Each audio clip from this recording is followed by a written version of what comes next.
Amém, irmãos? Estamos de volta com o programa Caminho e Verdade.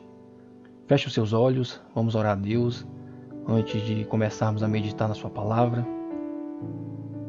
Senhor Deus, amado Pai, obrigado, meu Deus, por mais essa oportunidade de falar a respeito da tua palavra, de meditar naquilo que está escrito na Escritura, Senhor. Meu Pai, prepara o terreno, prepare a nossa mente, o nosso coração para receber aquilo que o Senhor quer nos mostrar hoje, que o Senhor quer falar ao nosso coração. Faça com que a gente consiga entender de forma clara, de forma objetiva, o teu ensinamento através do texto que vamos ler aqui. Que cada ouvinte hoje, meu Pai, não saia com dúvidas, mas saia com a certeza do que o Espírito Santo está nos falando ao nosso coração a respeito dessa mensagem. Que o Senhor possa abrir os nossos olhos, o nosso coração e a nossa mente para recepcionar a tua palavra, para que possa vir dar frutos, para que de alguma maneira a gente possa frutificar e possa praticar aquilo que aprendemos hoje. Eu te peço e eu te oro, meu Pai, em nome de Jesus. Amém.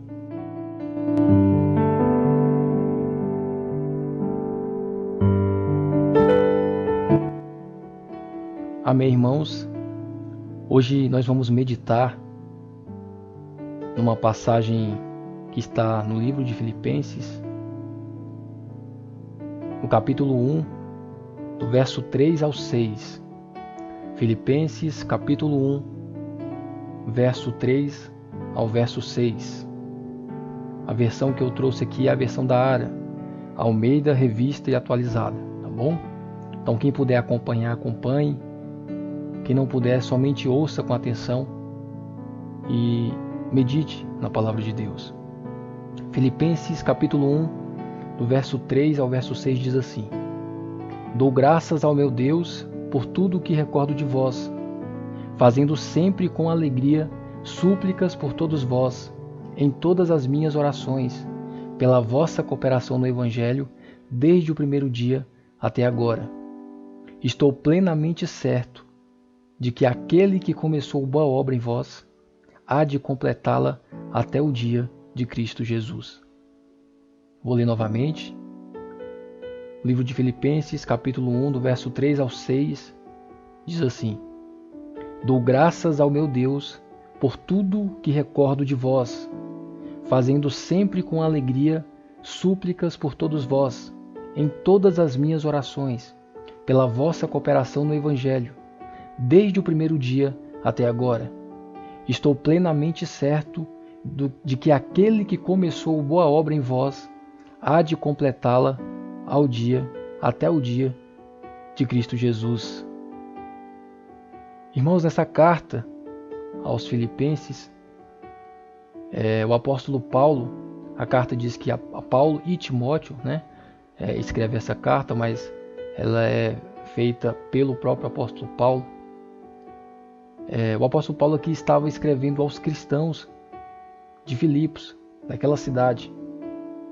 E logo no início, ele cita algumas coisas importantes, como acabamos de ler, no sentido de salvação.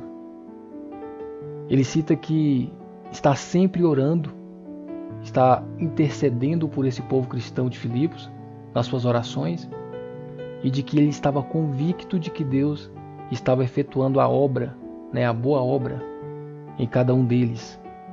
E no verso 3, ele diz: Dou graças ao meu Deus por tudo que recordo de vós. E a gente vai começar a discorrer sobre esse texto e começar a meditar no que o apóstolo Paulo estava passando para aquele povo, para aqueles cristãos de Filipos. E aqui, nesse verso 3, eu dou graças ao meu Deus por tudo que recordo de vós. É o que eu quero que a gente comece a analisar o texto e analisar o que o apóstolo estava passando. E também serve para nós nos dias de hoje. A gente sabe que aquela carta foi escrita para aquele povo naquele momento, mas a gente sabe que a palavra de Deus ela é abrangente, ela não se limita ao tempo, e que essas cartas do apóstolo Paulo, o Novo Testamento, o Velho Testamento, ele ele se insere na nossa vida cotidiana, no dia de hoje também. E a gente precisa entender, irmãos, que existem recordações que ferem o nosso coração. Quando a gente olha para nós mesmos e a gente começa a olhar para o nosso passado, começa a olhar para o que aconteceu, para acontecimentos, né, anteriores, existem recordações que abatem o nosso espírito, existem memórias que provocam muita dor, né? Existem lembranças que são lembranças ruins aos nossos próprios olhos. Existem memórias que só trazem à tona desesperança, tristeza. E no verso 3 o apóstolo Paulo diz: eu dou graças ao meu Deus por tudo que recordo de vós. Mas aqui, quando Paulo volta ao passado, e nesse contexto ele se lembra da igreja de Filipos, ele consegue enxergar um resultado positivo. Ele consegue enxergar uma gratidão a Deus que somente aqueles que estão debaixo do seu propósito conseguem sentir. Irmãos, na cidade de Filipe, Paulo foi preso. Na cidade de Filipe, Paulo foi açoitado ilegalmente com varas. Ele foi jogado no calabouço, ele foi colocado num tronco e humilhado diante do povo. Nessa mesma cidade, Paulo plantou uma igreja que foi, vamos dizer assim, a coroa da sua alegria, né, como ele diz lá no capítulo 4, do verso 1. Nessa mesma cidade, Paulo organizou uma igreja que se tornou a maior parceira do seu ministério. A igreja de Filipos, irmãos, ele sustentou Paulo em Tessalônica. A gente vai ver lá no capítulo 4, dos versos 15 e 16. Sustentou Paulo em Corinto, a gente vai ver na segunda carta de Coríntios, no capítulo 11, no verso 9. A igreja de Filipos sustentou Paulo em Roma. A gente vai ver também no capítulo 4, no verso 18. Perceba que houve momentos ruins, né, na visão humana, e momentos bons. Aqui, quando Paulo lembra da cidade de Filipe. E mesmo com os sofrimentos, mesmo com toda a dor que essa cidade o causou, ele dá graças a Deus por tudo o que ele recorda. Perceba que o texto diz tudo o que ele recorda. E essas recordações, irmãos, são recordações que produzem glória ao nome de Deus. Paulo não está grato apenas pelo que ele lembra de bom. Ele glorifica a Deus por tudo aquilo que vem à sua memória. Ele dá graças a Deus, ele não lista somente coisas boas para dizer que somente aquelas coisas ali ele estava agradecendo. Não, irmãos, ele está grato a Deus por tudo o que aconteceu, inclusive as coisas más aos nossos olhos, as dores, os sofrimentos humanos que muitas vezes nós não conseguimos entender. Não existe, irmão, nenhum fato vivido na igreja que arranque lágrimas de tristeza no apóstolo Paulo. Ao contrário, tudo o que ele traz à sua memória o faz agradecer a Deus. Ali ele devia lembrar de como Deus abriu o coração de Lídia para que ela cresce, né? E como depois também Deus abriu o seu lar para escolher ou acolher os obreiros. Ali também pode ter vindo à mente de Paulo como Deus abriu as portas da prisão de Filipos, onde ele e Silas estavam encarcerados. E como o carcereiro também abriu as portas da sua casa para cuidar dele e do próprio Silas. Em Filipos, Paulo viu a mão poderosa de Deus, irmãos, trabalhando na igreja. E tudo isso por intermédio do próprio Deus.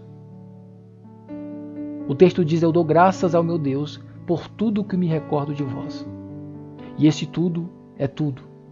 Não são apenas as lembranças boas. Não são apenas as recordações positivas que ele tem do povo. Tudo que me recordo de vós. E ele dá graças a Deus por isso. Ele entende, irmãos, que até as consequências ruins, até os atos ruins, até os problemas que foram causados nele, resulta numa glória de Deus. Dou graças ao meu Deus por tudo que recordo de vós. E ele continua fazendo sempre com alegria súplicas por todos vós em todas as minhas orações. E aqui temos que destacar algumas verdades que Paulo cita. Ele diz que está sempre fazendo súplicas em todas as orações. Veja que essa intercessão, irmãos, primeiramente ela é contínua. Esta oração, ela é contínua. Perceba que saber que Deus está no controle de tudo não nos dá o direito de parar de orar.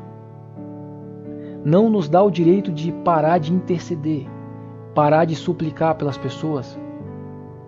Veja que o fazendo sempre aqui no verso é em sentido de continuidade.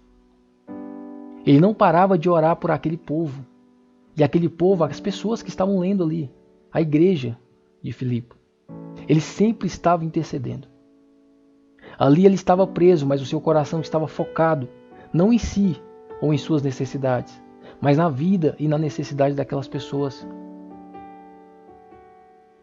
Ele não ora esporadicamente, irmãos. Paulo não estava orando de vez em quando ou quando ele estava se sentindo bem. Paulo não estava lembrando e orando só das coisas boas que o aconteceram ou só pedindo coisas boas para a vida dele. Ele estava orando sem cessar, sempre e em todo o tempo. As palavras fazendo sempre súplicas aqui estão no tempo presente. E isso significa que Paulo orava por eles continuamente. Paulo plantou igrejas, irmãos, e continuou a orar por essas igrejas durante todo o seu ministério. Observe também que o texto diz, fazendo sempre com alegria súplicas por todos vós. Isso é uma intercessão abrangente, irmão. Isso é uma oração abrangente. É uma intercessão aberta a todas aquelas pessoas que estavam naquela cidade, que estavam lendo, crendo no Evangelho. Paulo não ora por uma parte específica, por um pedaço da igreja. Paulo não estava orando por uma pessoa só, por uma liderança.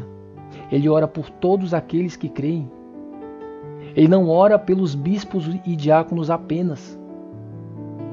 Ele ora também pelos membros, por cada um, por cada pessoa que estava lendo e ouvindo aquela carta.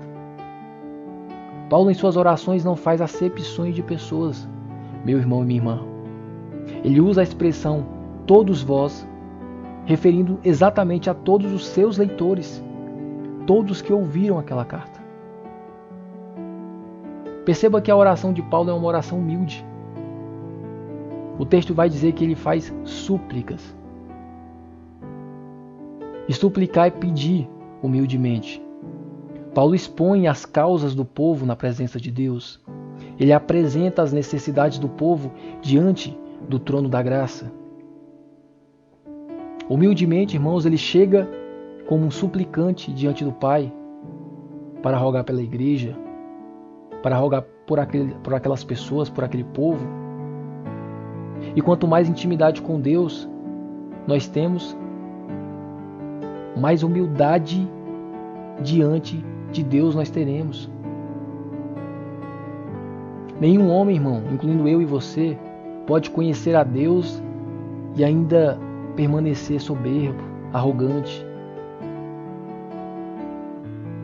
Paulo, como apóstolo ali, ele poderia muito bem orar por ele, por Silas, por Timóteo, pelos diáconos, pela liderança. Mas não, ele orou para todos que estavam lendo aquela carta naquela igreja. Paulo, ele levantou-se diante de reis. Ele foi ousado diante das autoridades mundanas aqui. Mas para isso, primeiro ele teve que se curvar diante de Jesus Cristo, se curvar diante do Rei dos Reis. Para você ter intimidade com Deus como Paulo teve,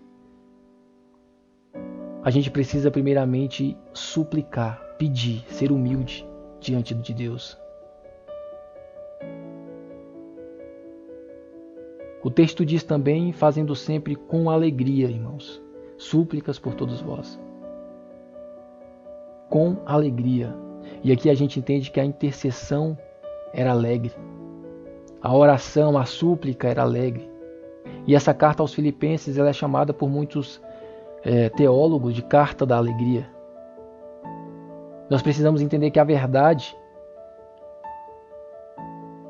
que a verdadeira alegria, ela reflete um relacionamento certo com Deus. Porque Deus olha para o nosso coração quando nós estamos o louvando, quando nós estamos em súplica por Ele, quando nós estamos orando.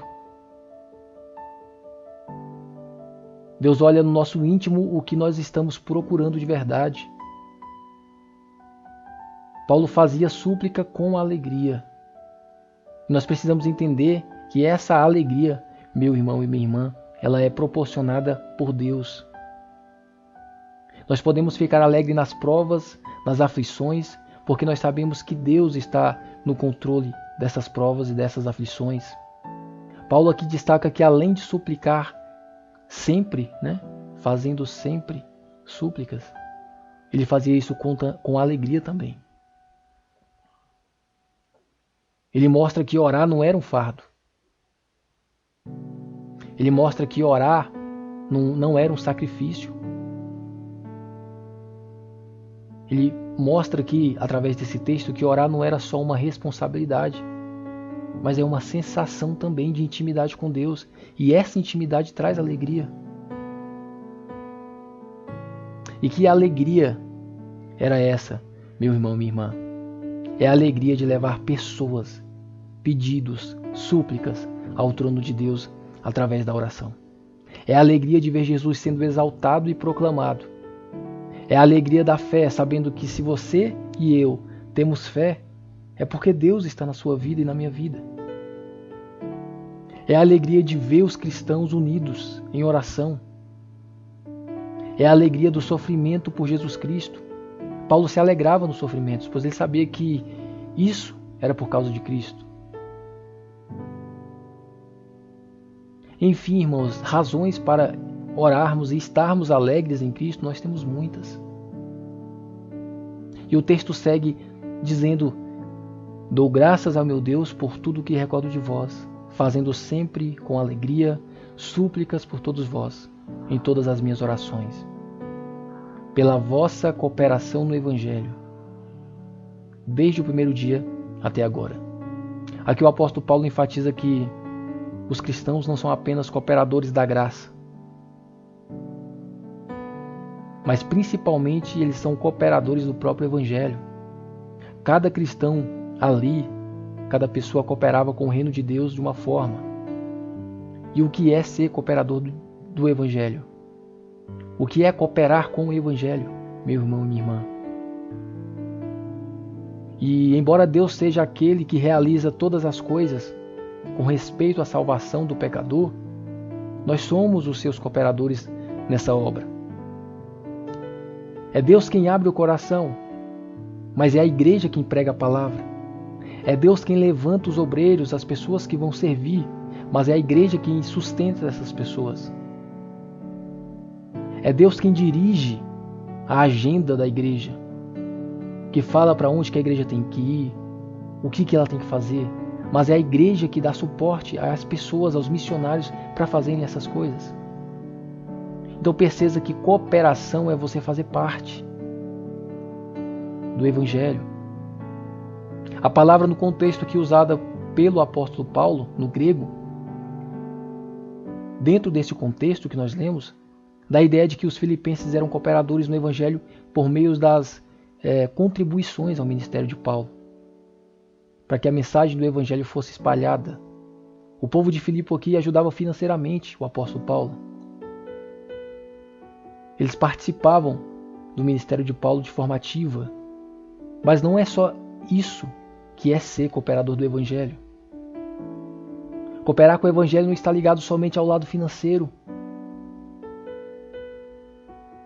Talvez você aí que está ouvindo tenha isso em mente, essa percepção de que cooperar financeiramente já está de bom tamanho, já está fazendo a sua parte como cooperador. Mas não é só isso que Deus requer de você. Cooperar com o Evangelho também pode ser entendido em ajudar na divulgação da palavra, dentro das possibilidades de cada um. Cada pessoa que crê em Cristo tem que ser um cooperador do Evangelho, pregando a palavra, ensinando, mostrando através da sua própria vida as virtudes de Jesus Cristo. Isso também é cooperar com o Evangelho de Cristo. E no final do verso, irmão, ele diz: eu estou plenamente certo. Estou plenamente certo de que aquele que começou a boa obra em vós há de completá-la até o dia de Cristo Jesus. E aqui não é uma questão de possibilidade. Aqui não é uma questão de possibilidade. Paulo deixa claro que ele está completamente certo de que aquele que começou a boa obra neles, que é o povo de Filipos, há de completá-la até o dia de Cristo Jesus. Aquele que começou a boa obra, que é Deus. E o que isso quer dizer, meu irmão e minha irmã? Paulo não tem dúvida acerca da segurança da sua salvação. Paulo não tem dúvida acerca da segurança daquelas pessoas que creem em Deus, segurança da sua salvação. Pelo contrário, irmão, ele tem convicção, ele diz: eu estou plenamente certo. Nada nesta vida nem depois da morte pode interromper ou frustrar a obra de Deus em nós, em mim, em você. Em Romanos 8, 26 ao 39 vai dizer sobre isso também. Paulo diz: aquele que começou boa obra. Aquele quem? Paulo está falando do próprio Deus. Quem começou a boa obra foi Deus. E é Ele quem há de completá-la até o dia de Cristo Jesus. O apóstolo diz que Deus é o agente da salvação. A salvação é uma obra exclusiva de Deus, meu irmão e minha irmã. Foi Deus quem planejou a salvação. É Ele quem escolhe. É Ele quem abre o nosso coração, quem chama, quem regenera, quem dá o arrependimento para a vida, quem dá a fé salvadora. É Ele quem justifica, quem santifica e quem glorifica. Aquele que começou boa obra há de completar. Fique tranquilo, meu irmão e minha irmã. Você que crê em Jesus Cristo está selado pelo Espírito Santo. Você que crê em Jesus Cristo de verdade, que entende o que é ser um cristão, você está sendo aperfeiçoado por Deus diariamente, porque aquele que começou a boa obra em sua vida vai completá-la até o dia de Cristo Jesus. Quando Paulo diz: começou boa obra em vós, nós precisamos entender que a salvação não é algo que Deus realiza por nós, irmãos. A salvação não é algo que Deus realiza por nós. Não. A salvação é algo que Ele realiza em nós. Antes de Ele nos levar para a glória, Deus Ele nos transforma à imagem de Cristo, que é o próprio Rei da Glória. A boa obra está em vós, no povo de Filipos. E a boa obra está em nós hoje. Está em mim, está em você. E é isso que Deus faz, porque é Ele quem começou essa boa obra. O mesmo Deus que começou essa boa obra em nós, Ele vai completá-la. Deus jamais deixou uma obra inacabada. Ele jamais deixou um projeto no meio do caminho. A nossa salvação ainda não está acabada, porque Deus ainda está trabalhando em nós. E há 3 tempos aqui distintos na salvação. Quando a gente fala de justificação, nós já somos salvos, porque nós já fomos justificados. Quando a gente fala em santificação, é presente, nós estamos sendo salvos, porque nós estamos em processo de santificação. Estamos em transformação. E quando a gente fala em glorificação, aí é futuro. Nós seremos salvos. A gente precisa entender esses 3 tipos de entendimento de salvação. Justificação nós já fomos. Santificação nós estamos sendo. E glorificação nós seremos no dia de Cristo Jesus. Que Deus possa abrir a nossa mente e o nosso coração para essa palavra. E nos fazer entender, irmãos, como é importante eu e você orar todos os dias, orar por todas as pessoas. Como é importante eu e você entender que quem está fazendo a boa obra é o próprio Deus. Como é importante eu e você entender que como Ele começou a obra dele e Ele vai terminar. É importante eu e você entender que essa obra ela é boa. É boa a obra. É importante eu e você entendermos também a fazermos sempre, continuamente, orações e súplicas por todos, assim como o apóstolo Paulo nesses 3 versos nos mostra, nos expõe. Que Deus possa abrir a nossa mente através dessa palavra, desses versos, para a gente conseguir aplicar na nossa vida diariamente, entender de forma clara e fazer com que essa obra, com que essa palavra, com que esse ensinamento que o apóstolo Paulo, através da sua vida, inspirado pelo Espírito Santo, passou àquele povo de Filipos, que hoje ele possa estar na nossa vida, fazendo a gente praticar, entender e dar frutos através dessas palavras. Vamos ouvir um louvor e nós já voltamos com a oração final.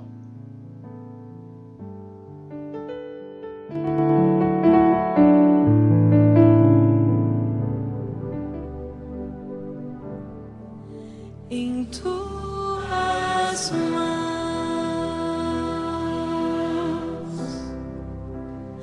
eu sou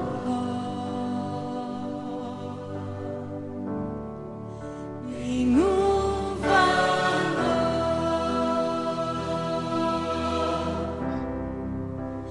barro sou.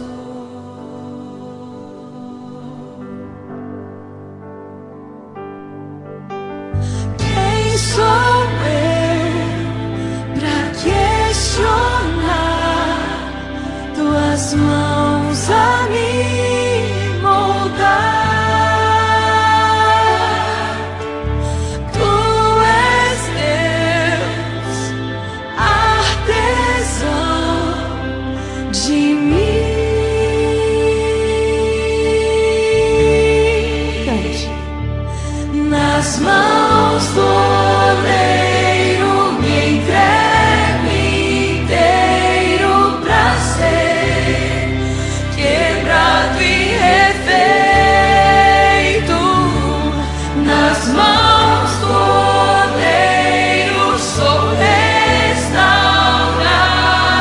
pra ser um novo vaso.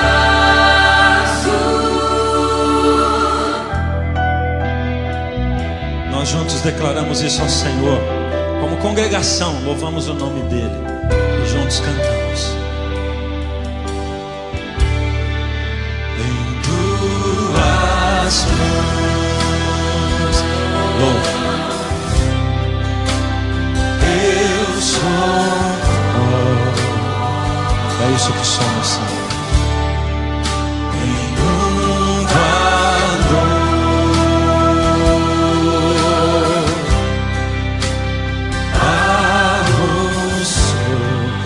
sou eu, Senhor, não sou ninguém. Quem sou eu pra questionar tuas mãos a me moldar? Tu és Deus, crescendo, artesão de mim.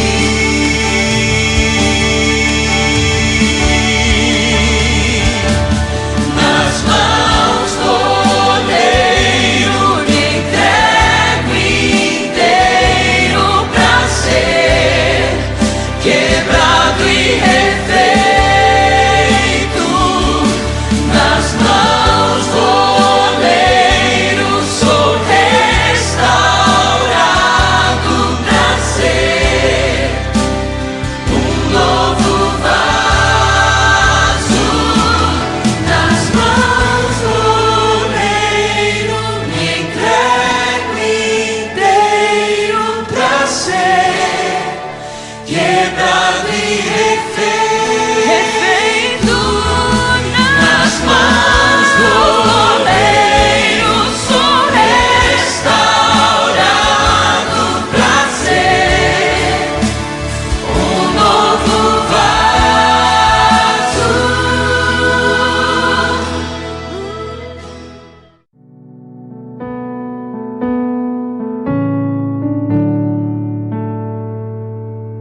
caminho e verdade.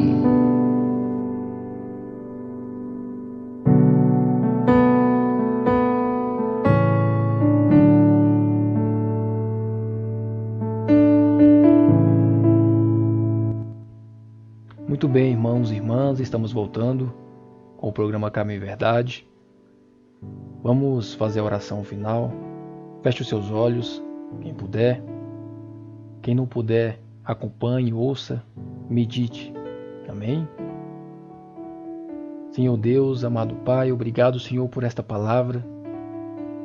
Venho diante da Tua presença te agradecer por mais esse dia, por mais esse ensinamento, meu Pai. Abra os nossos corações, o nosso entendimento, assim como o Senhor fez com Lídia, para entendermos as Suas verdades e nos rendermos a Ti de forma completa. Nos faça entender, Senhor, com essa palavra, que nós devemos dar graças a Deus por tudo o que nós recordamos, sabendo que Tu está no controle de tudo. Abra também o nosso entendimento a respeito da oração, Senhor, para que a gente entenda que temos que orar por todas as pessoas que creem em Ti, todos aqueles que padecem, que precisam de súplicas ao Seu favor.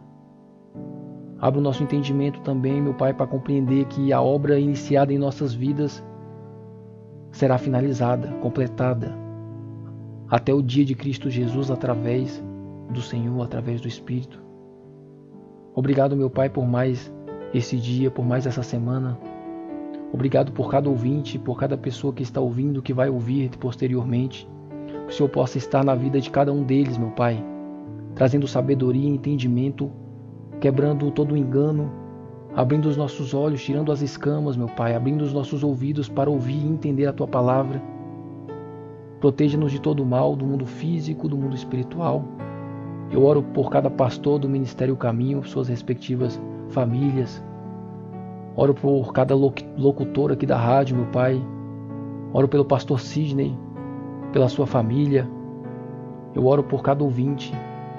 Em especial, Senhor, pela minha família, pela minha esposa, pelos meus filhos. Nos dê muita saúde, muita paz de espírito, meu Pai. Nos dê força para que a gente consiga continuar andando em direção ao céu. Abençoe os nossos lares, abençoe as nossas vidas, abençoe o nosso fim de semana, meu Pai. Abençoe o nosso dia. Nos proteja de todo tipo de mal e nos faça andar debaixo da Sua poderosa mão. Eu te agradeço, te louvo, em nome de Jesus. Amém.